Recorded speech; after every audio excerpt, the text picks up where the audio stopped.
One day, you're sitting and reading your favorite nighttime story book to your nephew.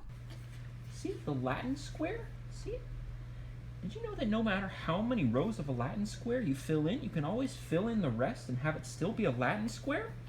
Wow, that's great! Suddenly, you fall into the book.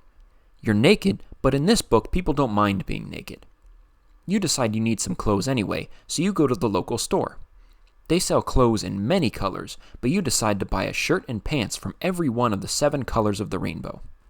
Unfortunately, you read on the sign that the store only sells shirts and pants together as an outfit, and then only those outfits that the society has deemed acceptable. The store has a helpful chart, so you can try to mix and match your 7 colors to try and find 7 outfits that allow you to buy all 7 pants and shirts. Is it possible? Why or why not? Pause and try to figure it out. If you tried it, you may be rejoicing because you've discovered that it is possible. Here's one example of such a pairing. You go up to the cashier to pay for your clothes. She scans the red shirt and green pants, the orange shirt and indigo pants, the yellow shirt and red pants, the green shirt and violet pants, the blue shirt and orange pants. But when she scans the indigo shirt and yellow pants, you are mortified to see that the scanner doesn't work. The cashier's chart is different from yours. Some prankster must have written in indigo as a shirt color that matches with yellow pants. You look at it now and ask the same question. Is it possible to match up the 7 color pants and shirts to get one of each? Pause and try to figure it out. You probably couldn't do it, but why not? If you're really clever, you may have noticed that among the red, orange, yellow, and blue pants, and the red, orange, green, and indigo shirts, there are no matches. So the red, orange, yellow, and blue pants must all match up with one of the yellow, blue, and violet shirts, but that's impossible because there's only 3 shirts for 4 pants. You sadly set your clothes in the couldn't find matches pile and walk away. You then see a game system on a bench and pick it up. The only game in it is apparently called square matching, and you start playing. The rules are as follows. A random M by N black and white colored square appears on screen, and a random goal, either some number of white squares all in different rows and columns, or some number of rows and columns whose intersections are all black, appears alongside. You play for a minute, and somehow you always seem to be able to win. You wonder whether that's the case. A version of the game is linked in the video description if you want to try it out yourself. What you just experienced was a real-life version of a problem dealt with in a paper by Philip Hall in 1935 called On Representatives of Subsets. His goal was, if you have subsets T1 through Tm of a set S, to find a condition that tells you that you can choose an element of each set, T1 through Tm, so that all the elements you chose are different. You can think of the colors of pants or the rows of the square as your subsets, and the colors of shirts that match with them, or the columns in the row that are white, as your elements of the subsets. What you found in your case was a particularly simple distinction. If there was such a choice, you could just find it, but if there wasn't, you could find some colors of pants, or subsets, and some colors of shirts, or elements, such there was not enough matching. This is why it was always possible to win the game. Either there were enough white squares, or there weren't, in which case there were enough black squares, in some sense. Hall showed that this was always the case. Of course, we gave a negative condition. We said that either there was such a pairing, or there was some blocking condition. Hall's theorem is generally stated as a positive condition, which makes it easier to understand its necessity, but somewhat more difficult to verify. His claim was that there is such a pairing of sets and representatives if, and only if, for each collection of these subsets, say there are k of them, there are at least k total elements in all of them combined. This is certainly necessary because you need k elements to even be the representatives of those k sets, but Hall's claim is that this is sufficient as well. There's nothing more necessary. Of course, this is the condition only for the highest goal with the most number of representatives requested. There's a variant theorem that reads as follows. If, for any collection of k subsets, there are at least k minus n elements in all of those sets combined, then there are a system of distinct representatives for all but at most n of the sets. Knowing Hall's condition, let's show why the video game is always winnable. Hall says that to win with the white squares condition for some goal requiring all but n rows included, for any set of rows, there are at least as many columns, minus n, that have a white square somewhere in one of those rows. If that's true, then Hall says there's definitely a way to win with white squares. But if that weren't the case, we could use those rows and the columns without any white squares, and that would give us rows and columns that satisfy the black square condition.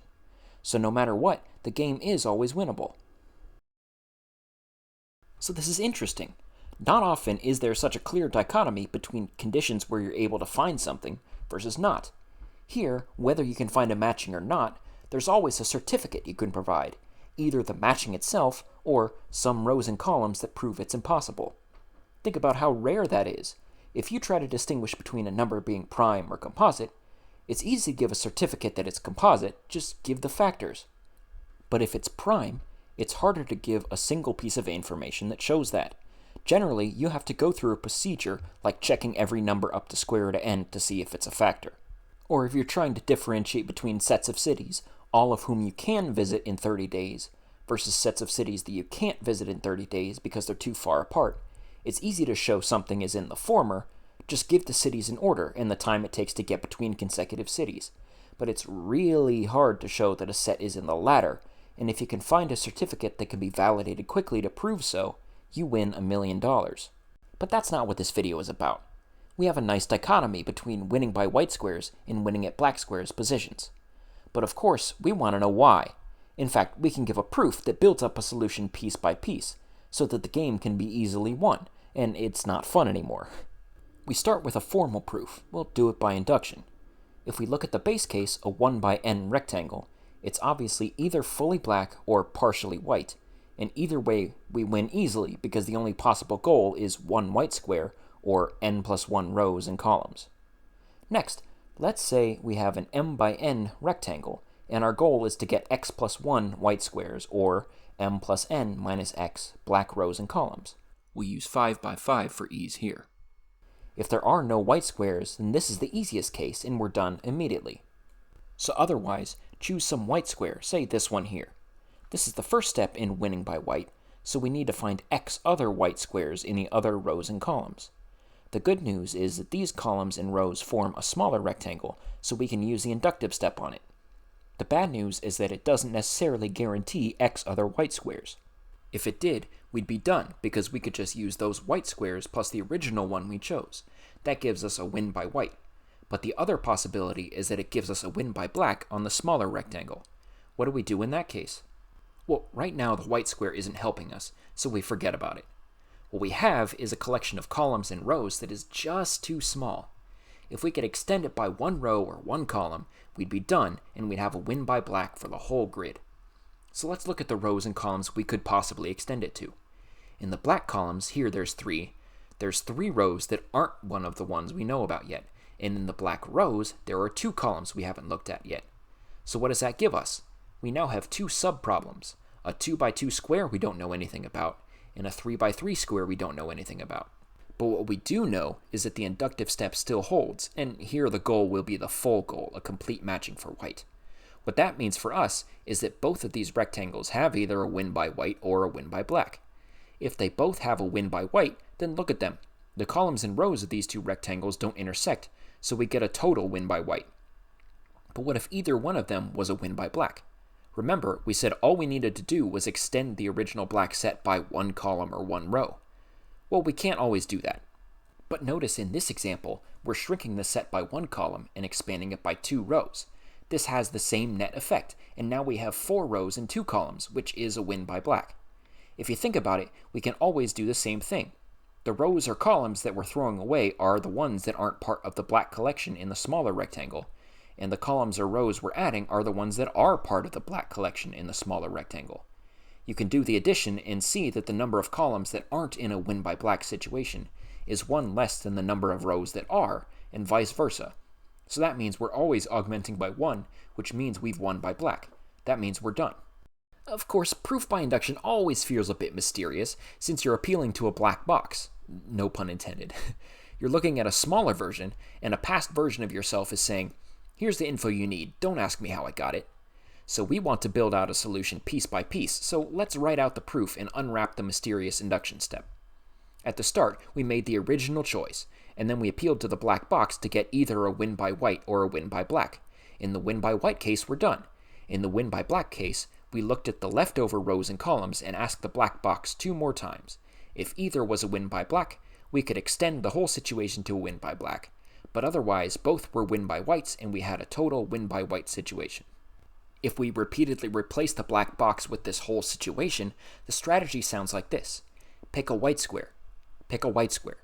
Pick a white square. Oh wait, I can't anymore. That last white square was a mistake because of these black rows and columns. So throw it away and look at the unused rows and columns. Pick a white square. Wait, I can't anymore. This grows our black rows and columns. That previous white square was a mistake, so throw it away and look at the unused rows and columns. Pick a white square, etc., etc., etc. So the strategy is just keep choosing white squares until you can't anymore, then you backtrack, and what remains should augment your growing win by black collection. So finally, you go back to the store and decide that since white is a combination of all the colors of the rainbow, you'd be okay with buying a white shirt and pants as well. You look at the chart without the faulty information and run the strategy. To try it yourself, pause and try and find a pairing that works, either with guesswork or by running the strategy. In the end, you find a pairing that works. You go back to the cashier to buy the clothes in that order, and you're suddenly transported back out of the storybook and into your nephew's room again.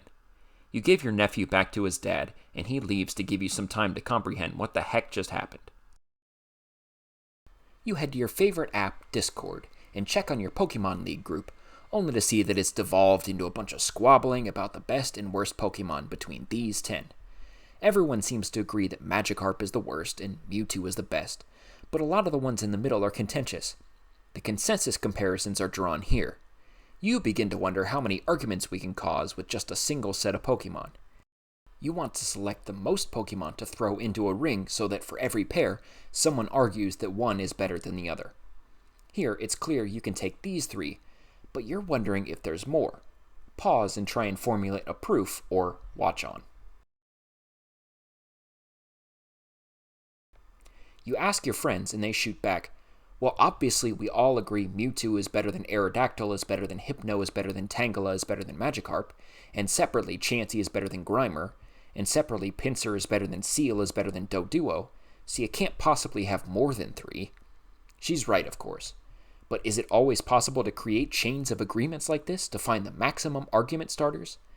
This is a special case of what's known as Dilworth's theorem, and we'll explain why it's true. Since the video game is still fresh in your mind, let's attack this question with that as a visualization tool. Put the Pokemon on the rows and columns, and color the squares white if everyone thinks this one is greater than that one, and black otherwise. Your friends aren't stupid, there's no weird cycle in the consensus, so you can fit all the white squares above the diagonal. Hall's theorem says that for any goal, you can find either a set of white squares or a set of black rows and columns, but that's confusing. Let's think about it another way.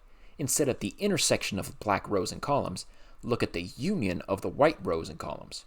Hall's theorem says that all the white squares are contained in these, and the goal condition also says that as we increase the win by white condition, at the point where we switch over from white winning to black winning, there are the same number of white rows and columns as white squares. So we don't have to think about it in a variable goal context anymore. Hall's theorem says that the max number of independent white squares is the same as the min number of rows and columns that together contain all the white squares. So with our diagram, let's find the max number of independent white squares and the min number of rows and columns. Here. What do the columns and rows represent? They basically say that every consensus comparison is either that Mewtwo is better than someone, or Chansey is better than someone, or Magikarp is worse than someone. First, we claim that these can be done without using the same Pokemon twice.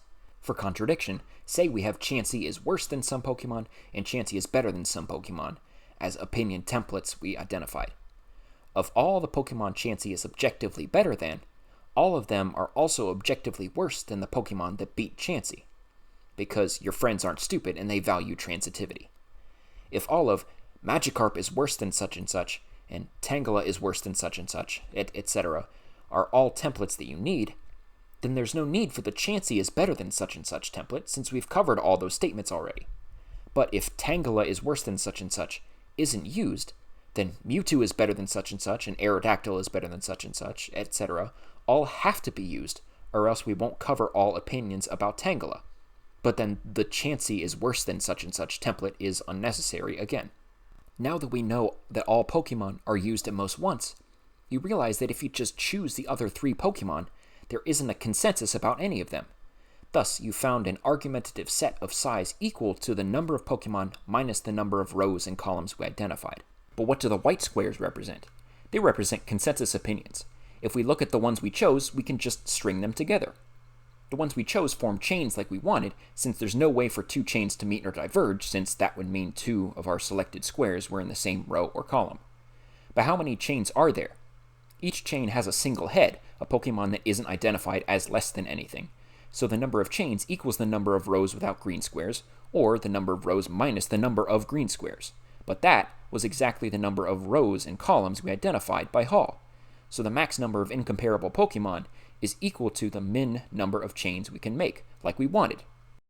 We just proved Dilworth's theorem, which says that in any partially ordered set, the maximum number of antichains, or incomparable elements, is equal to the minimum number of disjoint chains, or completely comparable subsets of elements, the set can be partitioned into. Satisfied in your knowledge that Pikachu is the best Pokemon, you jump into your bed and fall asleep. You wake up the next morning and head to your job at the CIA as a secret computer network security expert.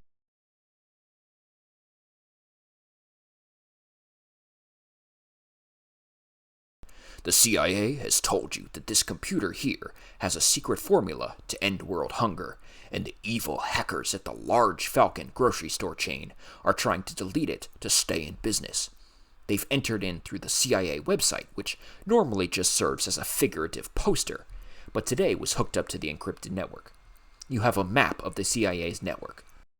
Arrows here mean that the paths only go one way. There's a firewall from the other direction, so you have to go in the direction of the arrow. You need to figure out the maximum number of independent ways Large Falcon could possibly get to the secret formula that don't cross themselves, and figure out the number of computers you need to take offline, without cutting off the website and without destroying the formula. Can you do it? Go ahead and pause and try and figure it out. If you paused and worked it out, you may have found that these 3 computers can be removed and completely separate the network, at least going from the website to the formula. If you worked harder, you may have also found these 3 paths from the website to the formula that only intersect at the website and the formula. If you think about it, you know that any path between the two has to go through one of these 3 computers, and so you can't have more than 3 independent paths. And also any set of computers you cut off have to cut off these 3 paths, so you can't cut less than 3 computers. These 2 questions have the same number, and they mutually limit each other. This smells like Hall's theorem, but in a different skin. In fact, it's known as Menger's theorem, properly stated as here. Well, let's explore with Hall. Well, first we can throw away the beginning and end computers because they're the only ones where overlap can happen. And we can assume there's no other wires attached in that direction to either of their neighbors, or else we could just short-circuit any path using that edge. We can put the vertices onto the sides of a grid and make a square white if it has an edge from its top vertex to its right vertex. We can also add white squares to the diagonal, representing stalling at an interior node, just for funsies. Now, what does Hall say about this diagram?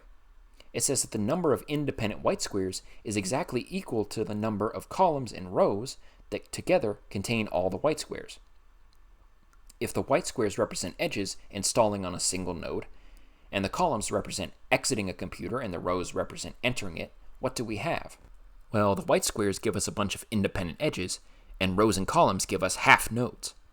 So what we found are a bunch of edges, none of whom start in the same place, none of whom end at the same place, and a bunch of half nodes that touch every edge. Because we threw in the diagonal entries on the diagram, every node, except possibly the beginning or ending nodes, are at least half golden. Let's look at the nodes that have both halves golden, plus the starting and ending nodes if their one half is golden. We claim that these computers can be cut and separate the website from the formula. Why? Well, look at the nodes in any path. There are at least as many golden half nodes as edges, and either one of them is the beginning or end node, or there are two golden half nodes on the same full node. In either case, there's at least one full node as part of our collection. Next, look at the paths that follow along the golden edges from the beginning nodes to the end nodes, if there even are any. We claim that none of them overlap anywhere. Why is this? Well, it's just because if two paths did cross, the two edges that come into or leave the overlapping node couldn't both be golden, since we know that no two golden edges leave the same node or enter the same node. This is just because the chosen white squares aren't in the same row or column. Okay, so we have some nodes, the nodes that are made up of two golden half nodes, and some paths, the paths along golden edges that go from beginning to end. What we want to do now is show that these mutually restrict each other, like in the first example. The first step is to show that any golden path goes through exactly one golden node. We know by the conclusion of Hall that there is a pairing between golden half nodes and golden edges, so that each golden edge is attached to exactly one golden half node and vice versa, and each node has at least one of its halves golden. So any path has to start with the in half node as regular and the out half node as golden, then eventually switch over to the opposite if we're allowing the number of such edges on each side to be 0. So that point in the middle, or at the ends, is the only place where a full golden node exists. Finally, we have to show that any golden node has exactly one golden path through it. We know there can't be more than one since we know the golden paths are all independent, so let's show there's one in the first place. Start at a golden node. We know that any golden half node is attached to a golden edge, so we can go one step in either direction. We also know that in any node, at least one half is golden, so the half nodes here that aren't golden mean that the other halves are golden. Then we can go back one more step in each direction forever until we can't anymore. But why would we be able to stop? Only if we reach the beginning and end. So we found a golden path through the golden node we started with, and we're done. These four pieces, that the fully golden nodes separate vertex A from B, that the paths following along the golden edges are disjoint, that all the golden paths have exactly one fully golden node, and that any fully golden node is on exactly one golden path, are enough to conclude Menger's theorem. We can see the nodes do in fact cut off the two computers in the original graph, and the paths we found do in fact exist. You tell the CIA the nodes you found and the paths the attackers could take, and they promptly cut the computers and keep large Falcon spies out.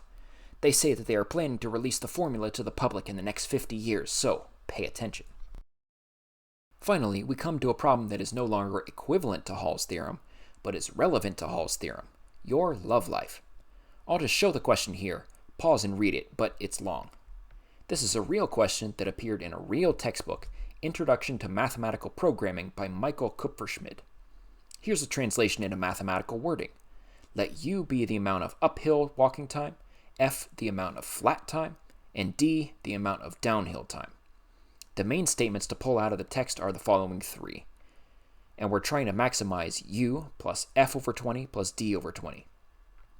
We can give a quick solution to this, namely multiply this by negative 31 over 520, this by 57 over 52, and this by negative 57 over 520, and add them up to get less than 96 over 13 minutes. Then we can prove that this is achieved with an uphill time of 60 over 13 minutes, a flat time of 700 over 13 minutes, and a downhill time of 20 over 13 minutes. What does this have to do with Hall's theorem? This is an example of linear programming and the strong duality theorem. Let's examine what we did. We had a thing we wanted to maximize subject to some constraints, some inequality and some equality. The way we solved it was to find some combination of the constraints to give us the thing to maximize, which gave an upper bound on the answer. And then we exhibited a set of values that satisfied everything. In other words, we can replace U, F, and D with x1, x2, x3, and let the coefficients of the constraints be y1, y2, y3. The original problem was this: if A is this matrix, and to find the best upper bound, we want to minimize the corresponding combination of the bounds. So this here is a second dual problem to our original problem. And notice that inequality on one side turned into non-negativity on the other, so as not to ruin the sign direction. And non-negativity on this side turned into inequality on the other side instead of equality, because coefficient-wise, there's no harm in having smaller coefficients in the thing we're maximizing, since the inequality goes in the correct direction. In essence, for every system of equations and inequalities like this, we can form a dual system just by copying over the coefficient matrix and replacing inequalities with non-negativities and vice versa. So we're maximizing this, assuming this, and we're minimizing this, assuming this. We can bound this guy in between the two, so the max of the left is always less than the min of the right. If there's some set where equality happens, then this proves that the max is equal to the min. The strong duality theorem says that if there's any points at all where all of the conditions of one side are satisfied, if it's not like maximize x assuming -1 minus x is greater than or equal to 0, and x is greater than or equal to 0, and the max isn't infinity, or the min isn't negative infinity, then first, there are points that satisfy the other side too, and second, this equality does happen. I don't want to go into a proof right now because it's too complicated and this video is too long already, and I would just be copying a proof from a book somewhere. But we'll close by seeing how this relates to Hall's theorem. If we have a game board like this, for each white square we can let x sub ij be a variable. We'll suppose that x sub ij is 1 if it's been selected and 0 otherwise. Then the condition on the rows is the sum of x sub ij is less than or equal to 1 as j ranges over all 1 to m. And the condition on the columns is the same except the first index is changing. And of course, all the xij are non-negative, and we're trying to maximize the total sum of all the x's. But we can view this as a linear program over the reals instead of just as integers. What is the dual program? It comes out to be this here. The coefficients represent the rows and columns, and their values represent weights we give to them. The constraints in the dual say that for each white square, the sum of its row weight and its column weight is at least 1. This makes sense if we're considering choosing the rows and columns to cover all the white squares. And since there's the obvious all-zero feasible point of the original system, and the maximum is bounded by the number of rows or columns, strong duality applies, and the maximum of the sum of the weights of the squares is equal to the minimum of the weights of the rows and columns. Of course, this doesn't prove Hall's theorem, because you can't have a half square, but we can increase this guy and decrease someone else in his row and column, and increase something in their column and row, etc., etc., etc. We can always just choose a non-zero, non-1 element in the column or row, because there have to be either 0 or at least 2 of them in order for the sum to equal 1. We can just keep doing that until everything is an integer, which does give integer weights for the squares. And then we can fiddle around with the weights of the columns and rows too to make sure they're integers, and thus we're done, since we didn't change the total sum of either the squares or the rows and columns. So we've shown that Hall's theorem is a special case of the strong duality theorem of linear programming. We've also seen multiple different theorems that are equivalent to Hall's theorem, and seen some truly real-life examples of the uses of these theorems. I will again reiterate the thing I like about these theorems, the fact that there are two things that bound each other, and there's always an equality case in the middle. There's just something so satisfying about proving something is at most x by showing that there's some stuff bounding your thing above by x, but then showing that x can exist by exhibiting an example. In combinatorics problems, these cases are rare, but Hall's theorem and its equivalences are broad exceptions, and I think that's beautiful. Anyway, so that's the end of the video. I hope you enjoyed it, and I hope you have a higher appreciation for Hall's theorem now, and I'll see you next time.